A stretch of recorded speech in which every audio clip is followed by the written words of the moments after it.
Oke, mungkin langsung aja di talk show-nya dimulai. Tri. Oke, mulai aja ya Kak Eliza. Untuk pertanyaan pertama nih, mungkin teman-teman pengen banget pertanyaan yang ini, apa yang membuat di Turki itu menjadi destinasi kuliah yang populer di kalangan mahasiswa internasional Lika? Boleh silakan dijawab. Emang iya ya? Aku nggak tahu. uh, Menurut aku ya, yang buat Turki itu menarik, pertama mungkin lingkungannya karena negara Muslim ya teman-teman ya. Ya sambil kita ini ya, sambil kita ngeliat-ngeliat di sekitar ya teman-temannya, cuci mata. Nggak apa-apa kan? Sambil disolawatin, siapa tahu nanti tahun depan kalian yang kesini ya kan? Nah, jadi karena kita sama-sama negara Muslim, terus juga apa kulturnya tuh hampir-hampir mirip kayak teman-temannya, kayak misalnya meskipun yang paling menarik adalah negara Turki ini negara dua benua di antara Eropa dan Asia. Itu yang paling menarik karena kita bisa ke Eropa plus ke Asia sekaligus, dan itu cuma diseberangi sungai. Kalau di Istanbul itu ada yang namanya sungai ini ya teman-teman, yang adanya laut Bosporus. Nah, itu kan seberangan antara Eropa dengan Asianya Turki. Nah, jadi ketika kita ke Turki, kita bisa ke dua negara sekaligus, Asia dan Eropa. Nah, itu daya tarik pertama. Terus kedua ya karena negara Muslim tadi, kulturnya juga deket, terus ada salju juga, 4 musim. Itu sih menurut aku yang buat orang-orang menarik untuk kuliah di Turki. Dan kalau misalnya kayak di Amerika, di Jepang, itu kan negaranya non-Muslim ya. Itu yang mungkin buat eh buat orang lain itu culture shock gitu loh. Tapi kalau karena kita negaranya Muslim, banyak orang-orang yang pakai kerudung juga ya kan. Jadi orang-orang kan jadi ngerasa kayak aman aja gitu loh. Ya sih itu.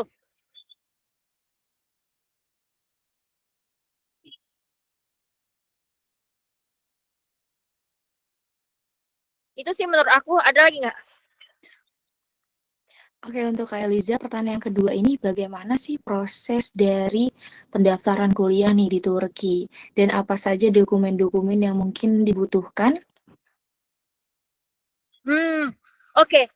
Aku tanya dulu nih, teman-teman maunya S1 atau S2. Jadi kan daftar di Turki itu ada jalur mandiri, ada jalur beasiswa.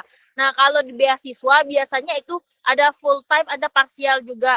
Nah, kalau mandiri, misalnya teman-teman nih yang memang udah punya cukup dana buat kuliah di Turki, itu mudah banget kalau misalnya teman-teman mau masuk S1 di Turki, karena untuk mahasiswa internasional itu nggak ada yang namanya tes apa PNBK tuh nggak ada loh.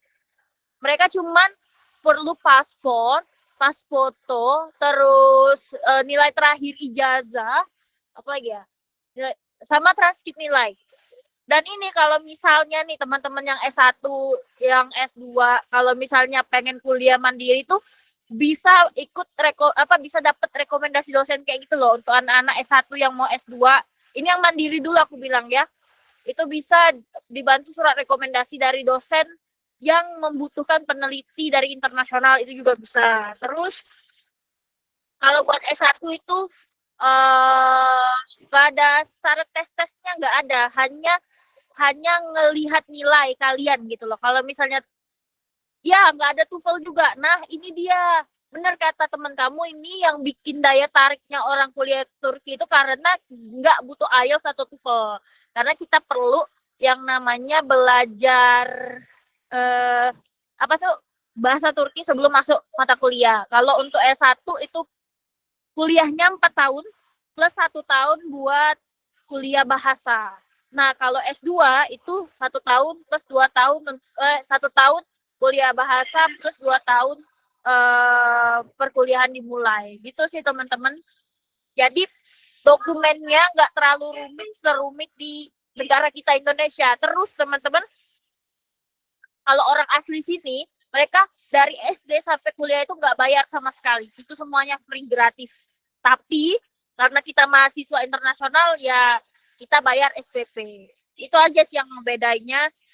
Kalau perkuliahan mandiri ya, kalau beasiswa itu beda sistem lagi. Itu sih, Putri. Wah, berarti keren banget nih teman-teman nih.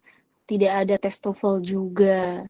Oke, untuk pertanyaan yang ketiga nih, aku penasaran banget nih, apa saja sih keuntungan dari kuliah di Turki nih, Kak? Baik dari segi akademis maupun non-akademisnya, gitu. Apa ulangi lagi?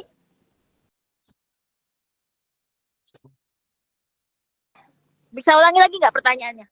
Apa saja keuntungan kuliah di Turki nih, Kak? Baik dari segi Halo? akademis, mau kedengeran nggak, Kak, suara aku? Suaranya putus-putus.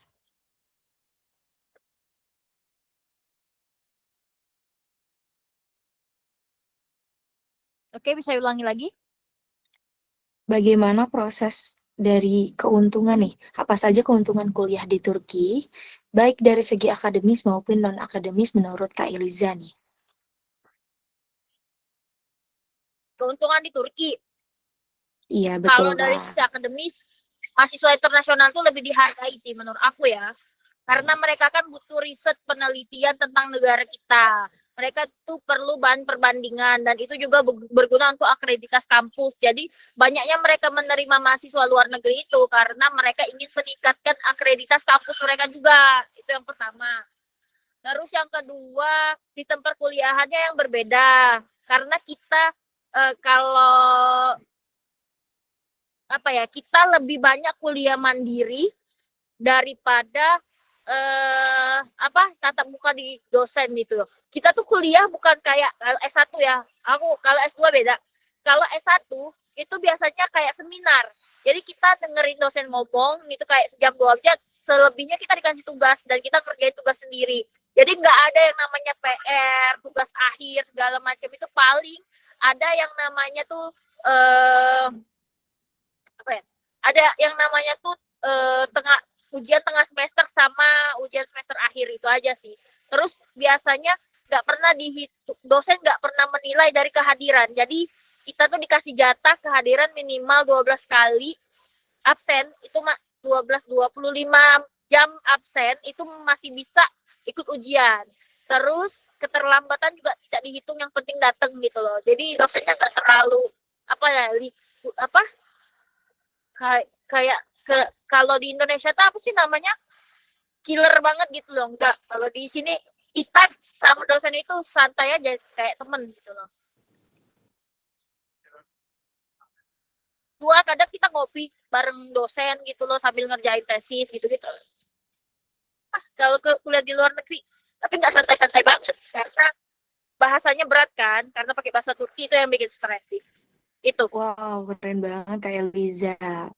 Terus juga aku penasaran banget nih Kak, bagaimana sih cara mendapatkan beasiswa kuliah di Turki dan apa saja syarat-syaratnya dari mungkin dari awal daftar sampai Kakak diterima di kuliah di Turki sana. Dan juga mungkin pas kuliah di Turki itu sebenarnya seperti apa nih yang mungkin teman-teman lihat dari Kak Eliza juga dari Instagramnya juga luar biasa gitu.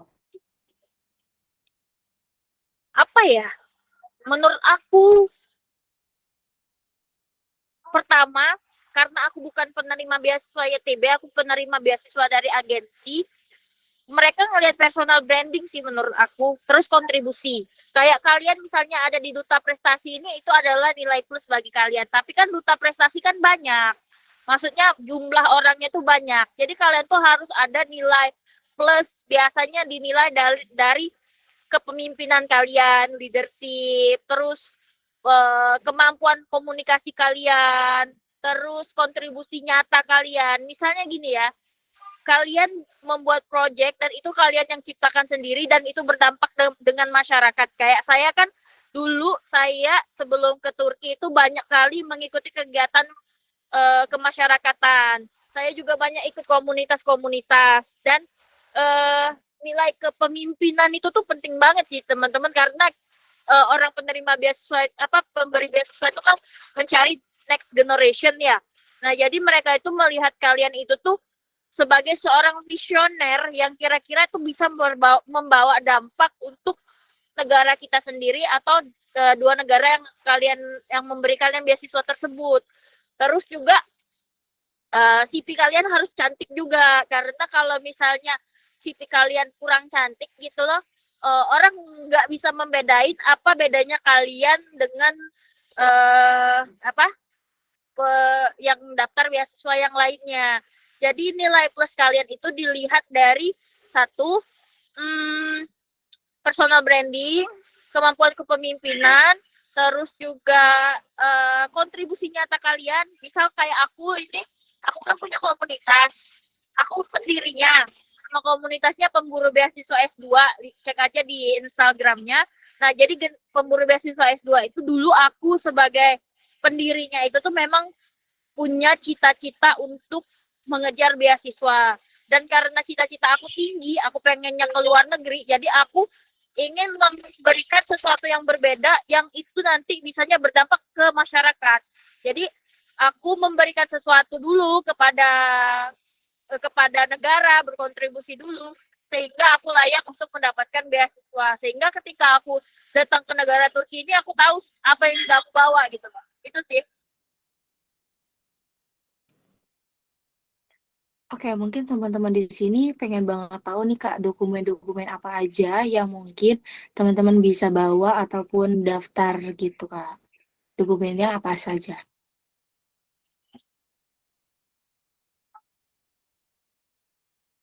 Dokumen yang diperlukan itu yang pertama pasti CV kalian, ya kan? Yang kedua yaitu adalah motivation letter. Kalau kalian tahu, kalian bisa searching aja lah di Google. Motivation letter itu apa? Adalah surat motivasi kenapa Anda layak untuk mendapatkan beasiswa tersebut. Jadi isinya itu adalah tentang how to you apa? Isinya itu bagaimana kamu bisa layak untuk mendapatkan beasiswa dan dampaknya apa yang bisa diberikan ke masyarakat ketika Anda mendapatkan beasiswa ini. Itu motivation letter. Terus juga perlu riset esai. Nah, itu juga penting. Jadi teman-teman, kalian ke luar negeri kan harus membawa satu riset. Kalau kalian pernah kayak menciptakan sesuatu, kayak misalnya jurnal, artikel atau juga buku, itu juga nilai plus untuk kalian, karena itu juga bisa menjadikan satu kontribusi nyata untuk publik ya.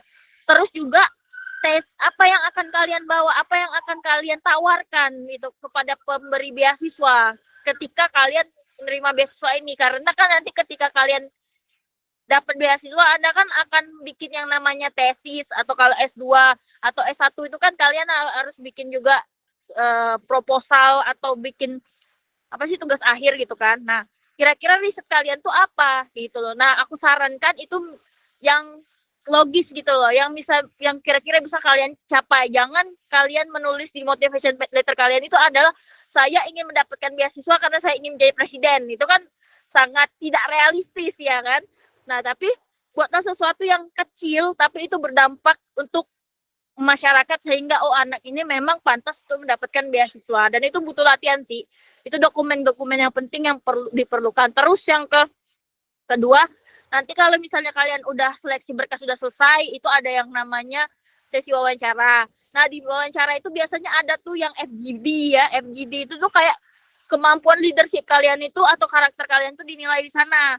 Nah, disitulah orang bisa menilai kalian ini tipikal seperti apa gitu loh. Nah, cara kalian menyelesaikan masalah, apakah kalian ini seorang problem solver atau tidak gitu kan. Nah, itu juga bisa dilihat dari apa yang kalian tulis, dan itu harus disesuaikan dengan nanti ketika kalian FGD. Terus ditambah lagi ada sesi wawancara. Nah, di wawancara itulah tempat kalian personal branding. Disitulah Anda tuh harus menunjukkan kenapa aku beda, kenapa aku harus dapat menerima beasiswa. Karena setiap penerima beasiswa itu pasti punya ciri khas tersendiri. Kenapa dia layak dapat beasiswa. Nah, kalian itu yang nanti ingin mendaftar beasiswa, ciptakanlah ciri khas kalian yang itu cuma kalian yang bisa lakukan, bukan orang lain. Kalau misalnya saya ingin menjadi seorang RT misalnya itu kan, misal itu. Tapi semua orang juga bisa jadi RT. Kalian ketika kalian harus bisa jadi RT, nilai plus kalian tuh di mana gitu loh. Terus kalau misalnya Anda ingin membuat sesuatu yang lebih spesifik, aku kasih misalnya gini, bikin kayak daur ulang sampah gitu loh. Nah, di tempat saya itu banyak sekali sampah-sampah yang yang bisa didaur ulang, dan sebagai saya yang peduli tentang lingkungan, saya menjadikan sampah ini sebagai sesuatu yang bisa jadi nilai jual, dan ini bisa jadi membantu masyarakat, terus juga bisa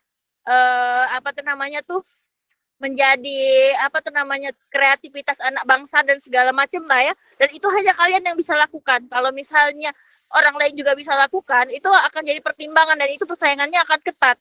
Tapi kalau ketika kalian memiliki sesuatu yang hanya kalian bisa lakukan, itu akan berdampak nanti ke si pemberi beasiswa tersebut.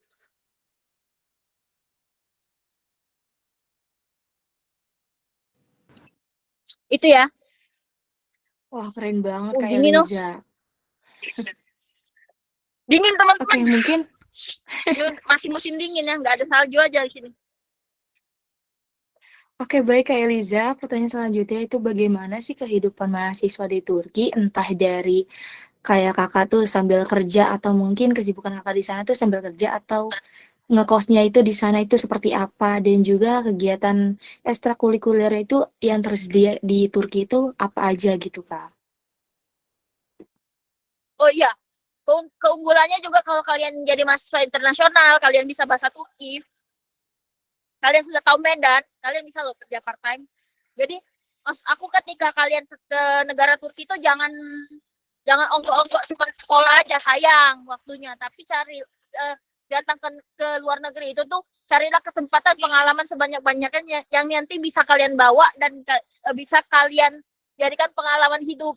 Kayak saya di negara Turki ini bukan cuma sekolah, tapi juga saya kerja part time. Saya memanfaatkan waktu yang dimiliki, misalnya sekolah itu kan nggak 24/7. Nah, jadi sisa waktu yang saya miliki biasanya saya ambil part time Sabtu Minggu gitu loh, untuk nambah uang jajan lah, itu aja sih. Terus selain itu ekstrakurikulernya di sini ada namanya PPI Turki ya, atau PPI wilayah. Itu adalah Perserikatan Pelajar Indonesia di negara Turki atau di negara wilayah sekitar Turki. Kayak saya tinggal di Sakarya, berarti ada PPI Sakarya. Jadi perkumpulan anak-anak Indonesia itu tuh buat saling menguatkan, meskipun di luar negeri kalian nggak sendirian, kalian ada kelompok dan kalian bisa membuat program yang sama kayak di Indonesia, tapi versi yang ada di luar negeri itu juga ada. Terus ada juga komunitas yang sesuai dengan passion kalian, musik, ada puisi, menggambar, segala macam. Itu ada komunitasnya yang mana kumpulan mahasiswa Indonesia dan Turki. Jadi kalian bisa bersosialisasi di sana. Terus pentingnya ketika kalian bisa kerja part time, itu kalian kan bisa bergaul dengan masyarakat. Kalian bisa belajar budaya mereka, kalian bisa belajar kehidupan mereka, dan apa perbedaan mereka dengan kita, itu juga bisa dipelajari. Yang penting itu pas mau keluar negeri minimal kuasai dulu lah bahasa Turki. Nanti kalian pusing kalau misalnya nggak bisa bahasa Turki. Itu aja sih. Oke, baik nih Kak. Apa saja nih, pertanyaan selanjutnya, apa saja tantangan yang dihadapi oleh mahasiswa internasional di Turki dan bagaimana kakak tuh cara mengatasinya gitu? Teman-teman jujur, aku gimana ya?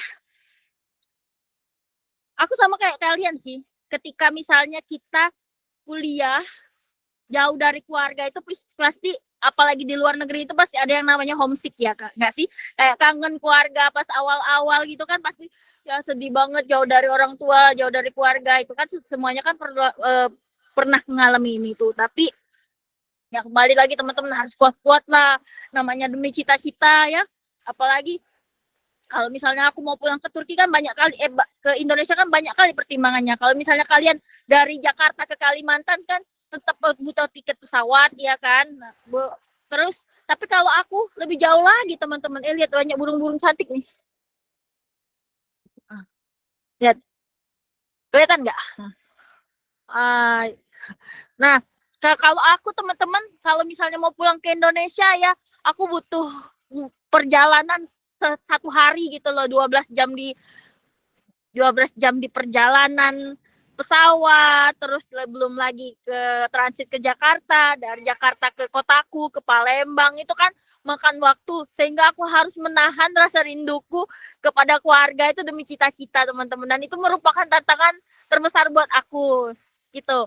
Itu yang pertama. Yang kedua, suhu udara yang beda ya, teman-teman. Karena di sini kan 4 musim. Ketika musim dingin itu, teman-teman, aku ngerasa kayak, aduh ya Allah, kayak gini ya salju, gini ya musim dingin, kok dingin gitu loh. Aku ngerasa kayak pertama-tama ya nggak biasa, sampai sekarang pun aku ngerasa masih harus menyesuaikan lagi. Tapi di sini enak kok, nggak sepanas Indonesia.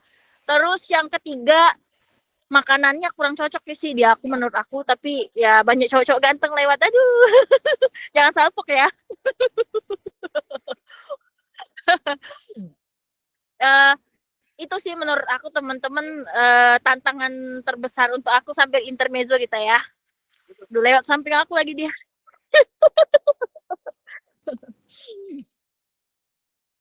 Intermezzo ya kita ya, teman-teman, sampai ngeliat ya, namanya juga pinggir jalan kan, banyak orang lewat. Itu sih.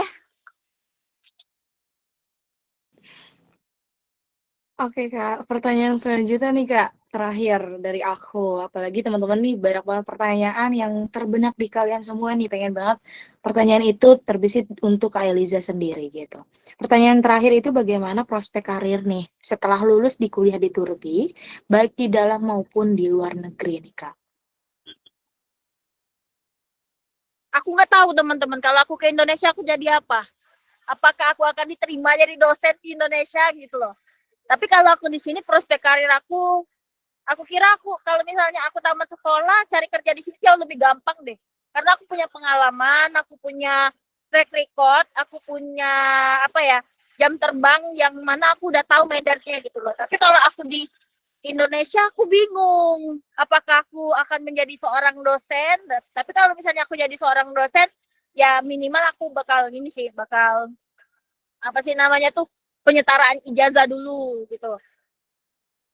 Terus prospek kerja itu jadi penerjemah kali ya, karena aku bisa bahasa Turki, mungkin menjadi penerjemah. Tapi karena aku psikolog, aku mungkin bisa bikin kayak mentoring atau konsultasi tentang psikologi gitu loh.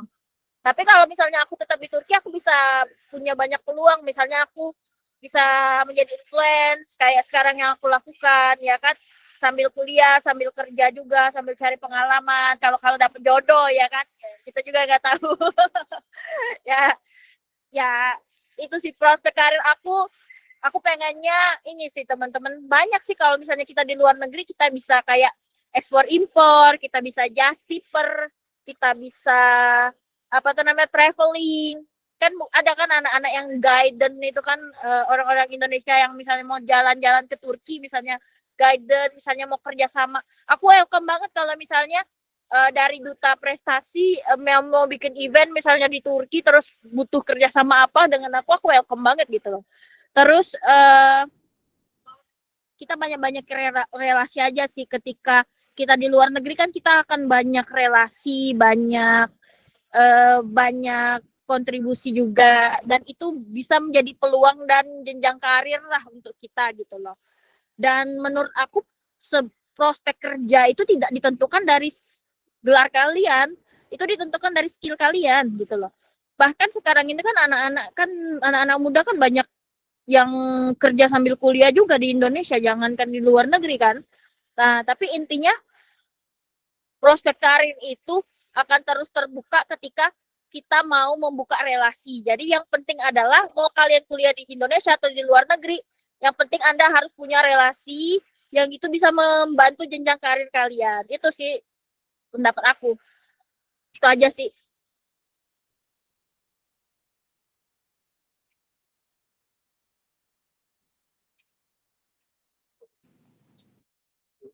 Oke baik, terima kasih Kak Eliza untuk pemaparannya. Mungkin teman-teman ada pertanyaan dari teman-teman semua, boleh on mic dan on cam ya. Karena Kak Eliza juga pengen lihat teman-teman semua dengan apresiasi dan juga keteguhan kalian pengen jadi mahasiswa Turki gitu. Mungkin boleh di raise hand kalau misalkan kalian ada pertanyaan ya teman-teman. Oke, masing-masing boleh nanya sih. Aku welcome banget kalau mau ada yang mau nanya. Mungkin tadi ada yang pertanyaan yang belum ditanyakan sama Putri. Aku Oke, welcome banget, boleh silakan ditanya. Kak Ariansyah terlebih dahulu nih. Boleh on mic dan on cam ya, Kak. Siap, Buat Mbak. teman Terima dingin kasih, ya, Kak ini Putri. kalian loh.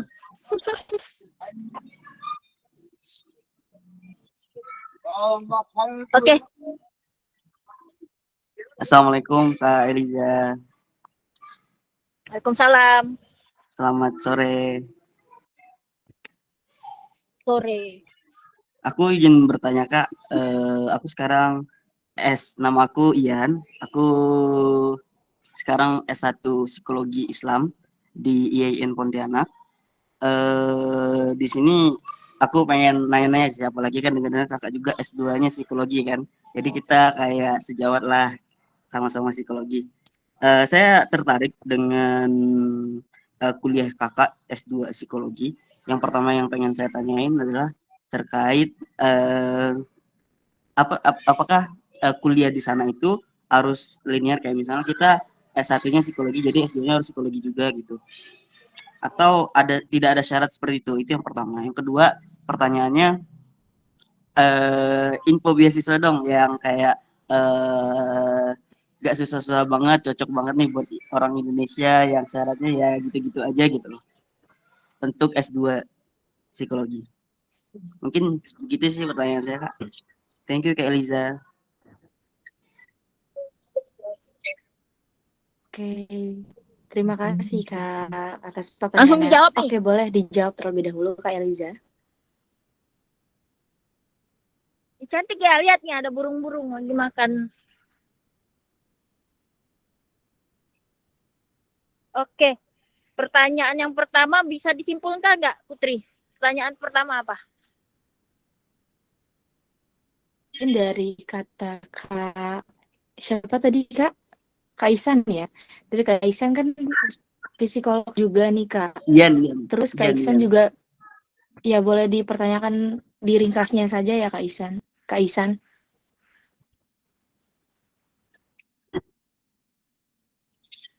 Jadi saya tanya tentang prospek beasiswa. Jadi yang pertama bisa linear atau enggak? Ya menurut aku enggak sih, Iksan. Nanti tapi gini, kalau misalnya kamu mau cari beasiswa S2, aku saranin itu carilah beasiswa itu yang kira-kira linear dengan jurusan kamu S1. Karena itu akan jauh lebih mudah buat kamu nanti buat bikin tesis. Itu yang pertama. Tapi kalau misalnya kamu mau pindah pun jurusannya, kamu harus punya alasan kuat. Gitu lah, misalnya kayak gini.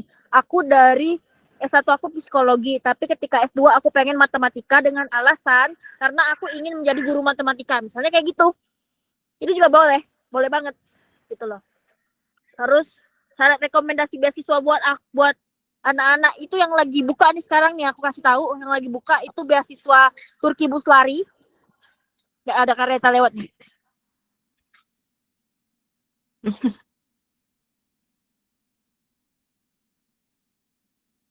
Yang lagi buka itu Turki Buslari.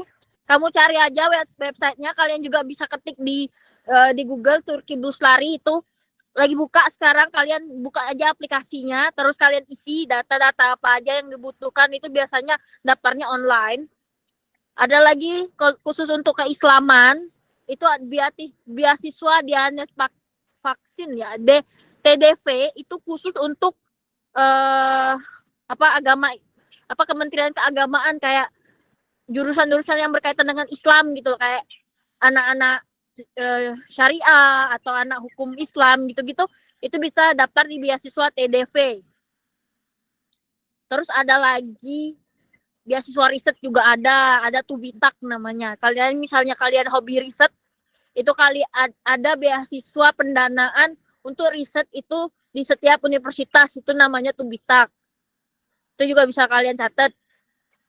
Tapi ada juga universitas-universitas yang ngasih kayak beasiswa ini loh, beasiswa parsial pandit. Biasanya itu kampus-kampus swasta kayak di Istanbul itu mereka ada kasih beasiswa yang apa ya?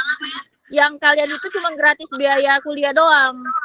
Tapi biaya hidup kalian yang tanggung. Ada juga yang kayak gitu teman-teman.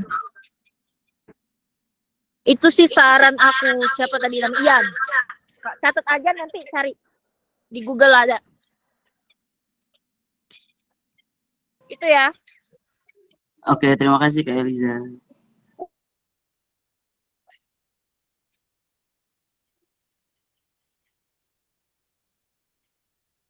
Ada lagi pertanyaan Oke, lain? mungkin ada lagi pertanyaannya teman-teman. Boleh di raise hand terlebih dahulu. Oke nih Kak, ada Kak Putri Cantik ya bunganya ya. Fajriani. Ya seperti Kak Eliza, Masya Allah. Halo Kak Eliza, sore. Ya halo. Aku mau tanya nih Kak, menurut Kakak red standar pendidikan di Suaranya Turki? nggak ada. Oh, suaranya nggak ada. Segini kedengeran nggak? Ini kedengeran nggak Kak? Ada. Halo, Kalau di aku kedengeran. Ada. Ya ada. Ada, oke. Menurut Kakak nih, red standar pendidikan di Turki sama di Indonesia tuh bedanya seberapa jauh ya? Kayak atau mau dibandingin sama yang di luar, misalnya kayak di UK gitu-gitu kan kayaknya mereka high level banget gitu, yang buat masuk ke sana aja tuh kayaknya susah banget gitu. Menurut Kakak standarnya gimana gitu? Terus ada syarat khusus gak dari sisi nilai? Tuh, 2 pertanyaan. Apa yang susah? Apa yang standarnya tinggi maksudnya? Nggak paham.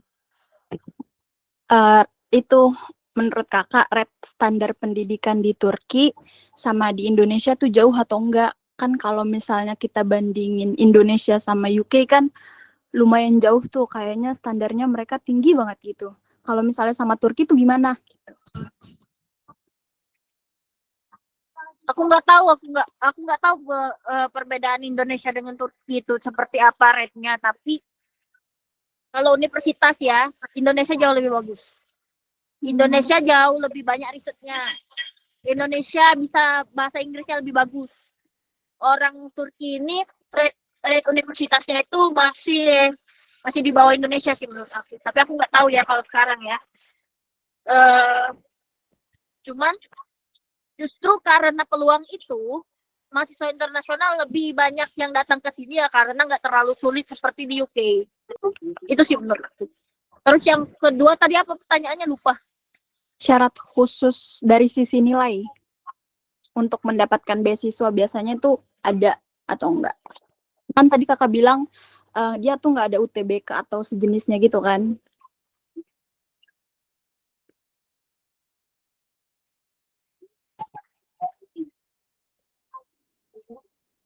Ada suaranya nggak Kak? Arahnya putus ya. Tes, halo? Halo, udah Syarat kedengeran khusus jelas? apa maksudnya tuh untuk beasiswa? Gak Iya, ada dari menurut sisi aku, nilai. eh, Dari sisi nilai. oh nilai. Oke.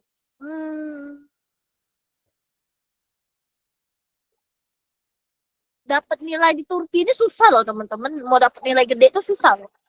Nggak kayak di Indonesia 4,0 tuh mudah ya. Kalau di Turki susah. Tapi justru karena itu kalian yang punya nilai plus itu tuh sangat berpengaruh untuk mendapatkan jurusan-jurusan yang banyak peminatnya.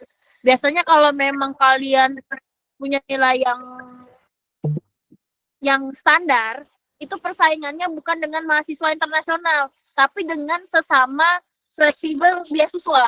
Kalau misalnya ada 100 penerima beasiswa, terus nilai kalian kecil, kalian akan terkalahkan dengan yang daftar juga. Maksudnya gini, saya ada 100 kandidat. 100 kandidat itu pasti diambil dari nilai tertinggi. Kalau misalnya nilai kalian standar, itu kalian akan dikalahkan di seleksi awal. Paham nggak sih? Iya, paham. Jadi persaingannya bukan dengan kalian udah diterima beasiswa, tapi kan itu tahap kalian terseleksi dengan calon penerima beasiswa lain. Tapi jangan khawatir, nilai bukan satu-satunya nilai plus. Kalau dilihat dari kontribusi kalian, dinilai dari CV kalian, dinilai dari apa yang kalian tawarkan kepada si pemberi beasiswa, itu akan jadi nilai plus dibanding hanya nilai akademik saja. Paham nggak sampai sini? Jadi istilahnya tuh Anda tidak berprestasi dalam akademik is okay, masih bisa dimaafkan. Asal kalian punya kontribusi nyata. Itu sih. Oke, siap. Terima kasih. Oke, baik, terima kasih. Yang bertanya. Kak Eliza, maaf ya, aku mau baca komentar dulu nih. Pertanyaan di komentar.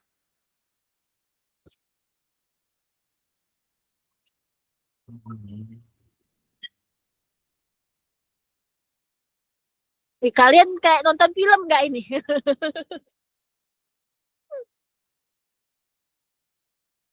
Aku harusnya nggak keluar rumah loh hari ini, tapi karena nggak tahu tadi ada hal yang sebagainya sehingga aku harus keluar rumah, sehingga ini adalah rezeki ya untuk yang ikut live pada hari ini, yang ikut talk show hari ini. Siapa tahu sambil disalawati, siapa tahu nanti kita bisa ketemu di negara yang sama. Amin.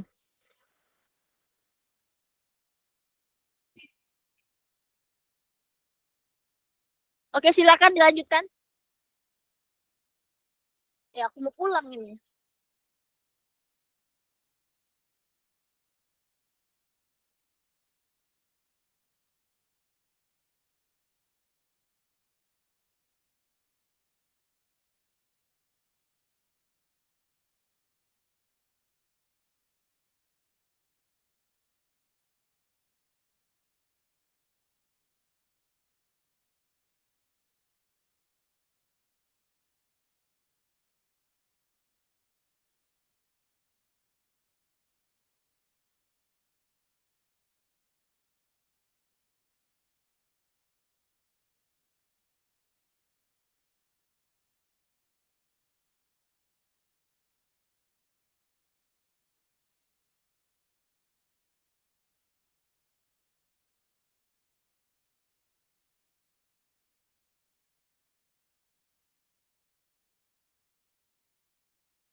Teman-teman, aku sambil pulang ya, soalnya nanti aku nggak pulang-pulang, nanti habisnya pergi.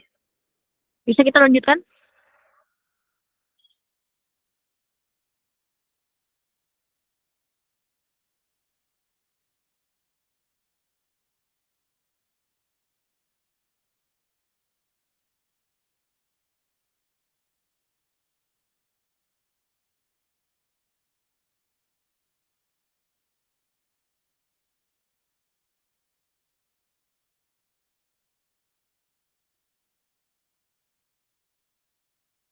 Halo Kak, apakah masih bisa bertanya Kak Putri?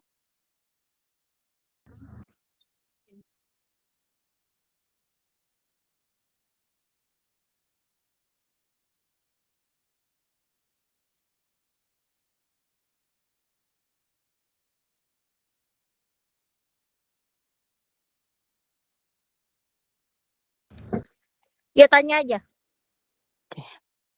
Kak, aku mau nanya nih, ini kan kakak beasiswa nih kemarin kan sempat beasiswa nih. Aku mau tanya nih, apakah pertanyaanku gimana ya?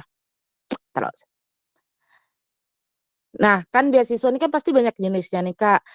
Jenis beasiswa apa yang kakak dapatin selama di Turki tuh? Entah Kak beasiswa hidup, beasiswa pendidikan, atau include tuh Kak semuanya dari beasiswa hidup, pendidikan, semuanya tuh di-includein sama penerima beasiswa gitu Kak. Paham. Jadi beasiswa itu ada dua, ada yang fully funded, ada yang partial funded. Nah, kalau aku ini bisa dibilang fully funded, dimulai dari tiket pesawat mereka yang beliin, tiket pesawat, terus biaya hidup. Biaya hidup itu kayak uang bulanan, mereka juga yang kasih. Terus dibayarin biaya SPP, itu juga mereka yang kasih. apa ya, biaya untuk les bahasa Turki juga, maksudnya persiapan bahasa sebelum masuk kuliah juga mereka yang kasih. Jadi Fully Pandit itu mulai dari biaya keberangkatan sampai biaya kuliah ditanggung. Itu. Oh, jadi kakak full ya jadinya ya? Aku full. Berarti kos juga gitu ya kak? Oh, mereka kasih biaya bulanan aja. Kayak kita sendiri yang manage. Dan kalau biaya tinggal itu kita dari uang bulanan yang dikasih itu. Oke, terima kasih Kak Eliza.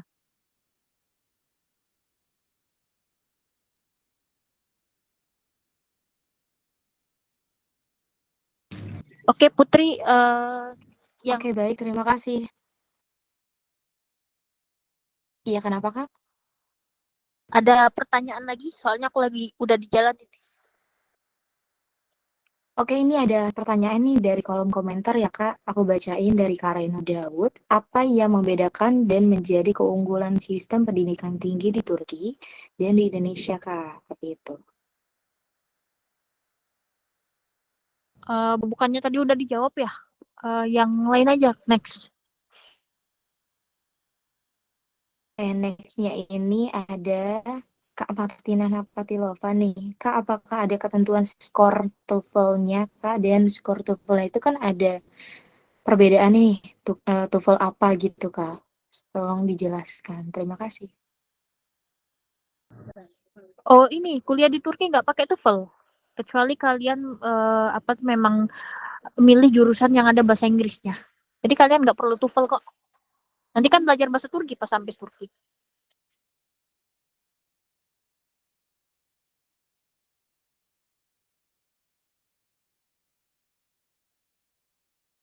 Udah, next ada lagi? Udah nih, Kak. Udah ada yang sudah bertanya semua. Oke, mungkin teman-teman ada lagi pertanyaannya? Aku jelasin lagi yang keunggulan tadi ya. Mungkin teman-temannya ada yang terskip. Menurut aku pribadi ya, kuliah di luar negeri itu banyak keuntungannya sih teman-teman. Banyak banget. Satu, kalian bisa belajar budaya mereka. Kalian bisa belajar bahasa mereka. Kalian bisa belajar perbedaan sosial, sudut pandang ekonomi. Kalian bisa tinggal di negara empat atau dua benua. Kalian bisa melihat kehidupan baru, pengalaman baru, orang-orang baru, lingkungan baru. Dan kalian bisa berkenalan dengan orang-orang baru, memperluas wawasan. Terus kalian bisa belajar sesuatu yang mungkin tidak akan kalian dapatkan bahkan di bangku sekolah. Itu keunggulannya.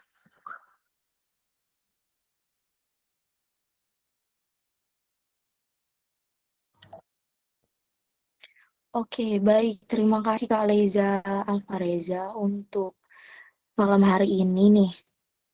Kami untuk mengucapkan terima kasih yang sebesar-besarnya kepada narasumber malam hari ini Kak Eliza sendiri dan juga pengetahuan tentang kuliah di Turki nih. Kami juga sangat menghargai dan kontribusi dalam acara hari ini. Dan juga terima kasih kepada semua peserta yang telah hadir dalam acara International Talkshow pada malam hari ini. Dan saya berharap telah mendapatkan informasi yang berguna dan inspiratif tentang kuliah di Turki. Dan kami berharap acara ini dapat memberikan manfaat bagi kalian semua dan membantu untuk mencapai tujuan kalian di kuliah di Turki. Terima kasih sekali lagi kepada semua dan telah hadir berpartisipasi dalam acara ini. Selamat malam dan sampai jumpa. Dari acara Aku boleh International kasih Talkshow kata-kata ini. terakhir nggak? Oke, boleh Kak. Nanti setelah aku kirim itu dulu ya, sertifikat dulu. Oke. Oke, boleh untuk sertifikatnya untuk operator.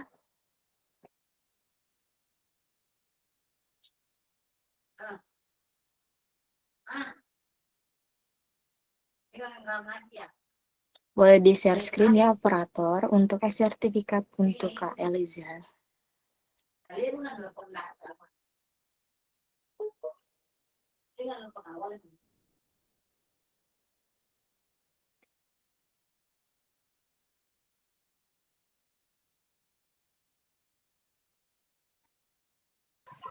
Oke, baik. Screen sebentar ya. Oke, baik.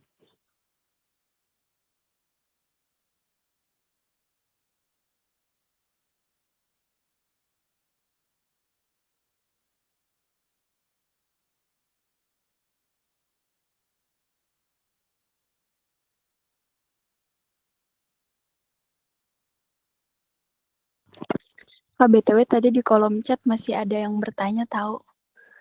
Kayaknya belum kebaca di yang terakhir.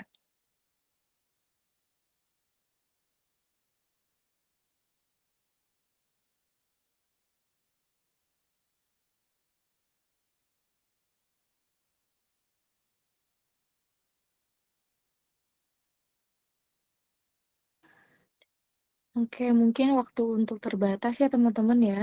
Mungkin Kak Eliza kalau misalkan mau menjawab juga nggak apa-apa nih teman Kak Eliza. Masih ada yang bertanya ternyata.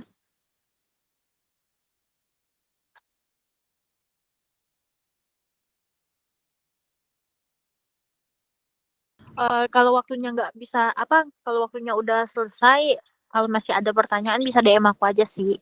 Ya, boleh Menurut DM aku boleh Kak nggak kasih Eliza ya kata-kata teman-teman. terakhir? Ya, untuk close statement-nya boleh Kak Eliza. Untuk kalian semua boleh dicatat dan dinotet ya. Oke, silakan Kak Eliza.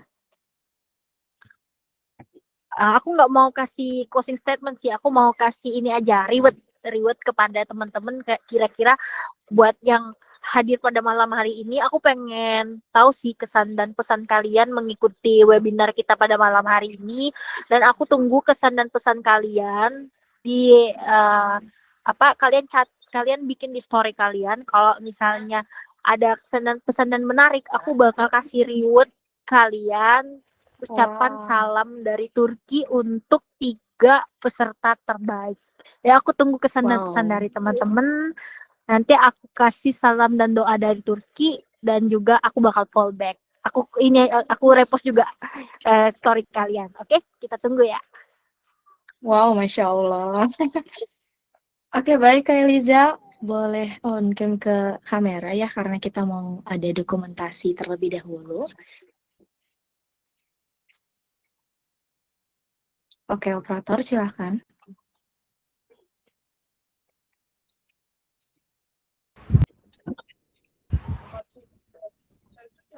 Oke, baik.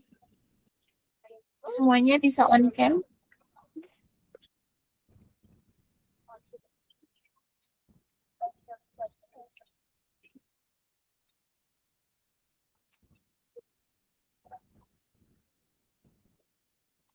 Oke, 1, 2, 3.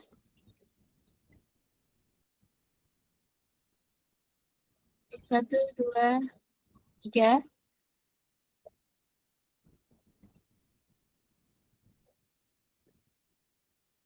Oke, baik. 1, 2, 3.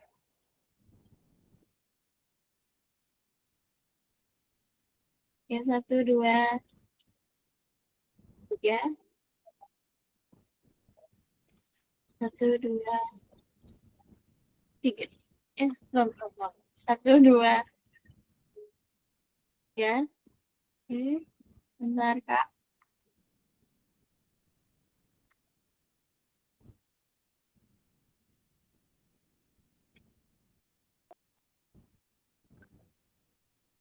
Oke, 1, 2. 1, 2.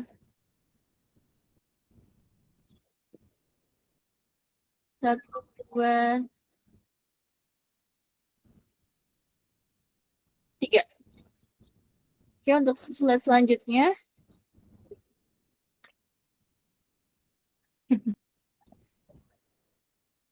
Oke, ini terakhir ya. 1, 2. Kak Eliza bisa on cam. Oke, 1, 2.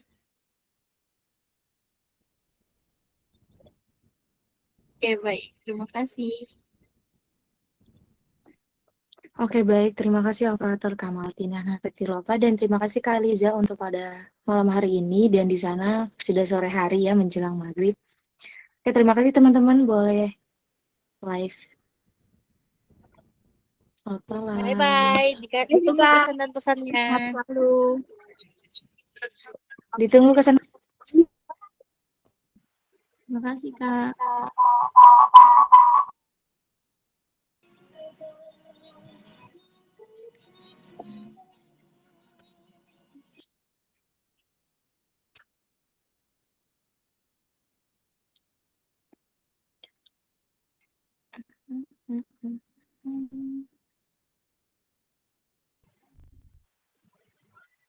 Yuk teman-teman jangan lupa di storyin di Instagram Kak Eliza, tag Kak Eliza dan aku. Nanti aku bakal cek satu-satu buat kesan dan pesan yang menarik dan juga nanti akan ada reward dari Kak Eliza. Wow, Masya Allah.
Aku izin live ya teman-teman. Terima kasih.